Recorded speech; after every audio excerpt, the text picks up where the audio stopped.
বিএনপির পররাষ্ট্রনীতি যেভাবে বদলে যাচ্ছে,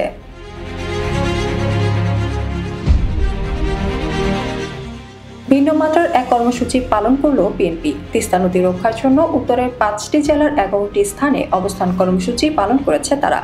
এখন শুষ্ক মৌসুম, তিস্তা মৃতপ্রায়। সেই তিস্তা নদীর পাড়ের বালুকাময় চরে প্যান্ডেল তাঁবু খাটিয়ে 2 দিন ধরে বিএনপি নেতাকর্মীরা অবস্থান করেছেন। নদী রক্ষার জন্য জনসভা হয়েছে। দিনভর মানুষজন নিজেদের মধ্যে কথা বলেছেন, নেতাদের ভাষণ শুনেছেন। অভিনব এ ধরনের কর্মসূচি এর আগে তেমন দেখা যায়নি। অবশ্যই দেশের নদ নদী পরিবেশ রক্ষায় উদ্যোগ বিএনপি আগেও নিয়েছে।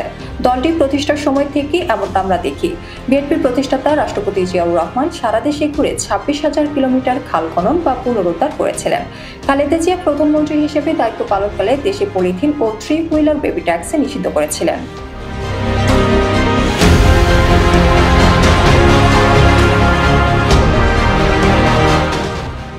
এবারে জাগবাহে তিস্তা বাছাই কর্মসূচি বিএনপির পরিবেশ বান্ধব অবস্থানের কথাই মনে করিয়ে দেয়।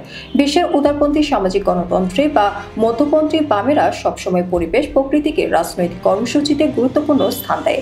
বিএনপিও তাদের মতোই সবসময় পরিবেশকে গুরুত্ব দিয়েছে। তবে জাগবাহে তিস্তা বাছাই নেহাতি পরিবেশ বা নদী রক্ষার কর্মসূচি ছিল না, এখানে রাজনীতিও আছে।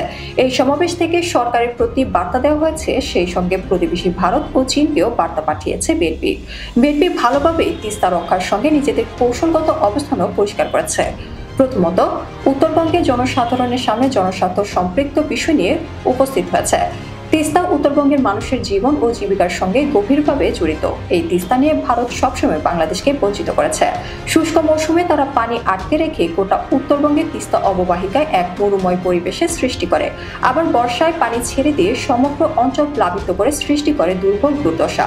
এ নিয়ে উত্তরবঙ্গের প্রত্যেক মানুষের মনে ক্ষোভ আছে।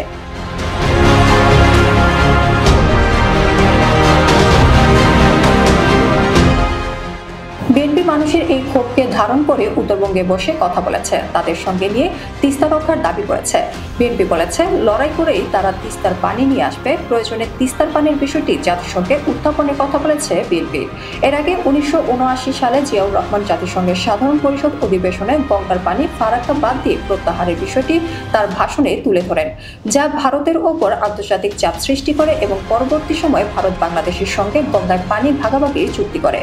জাগবাহে তিস্তা বাছাই সমাবেশ করে বিএনপি সেই নতুন কিছুই করল। একদিকে অহেতুক ভারতের সমালোচনা না করে ইস্যু ধরে দ্বিপক্ষীয় বিষয়ে সমালোচনা করেছে, অপরদিকে বিএনপির এই সমাবেশ প্রচলিত রাজনীতি থেকে বেরিয়ে আসারও বার্তা দেয়।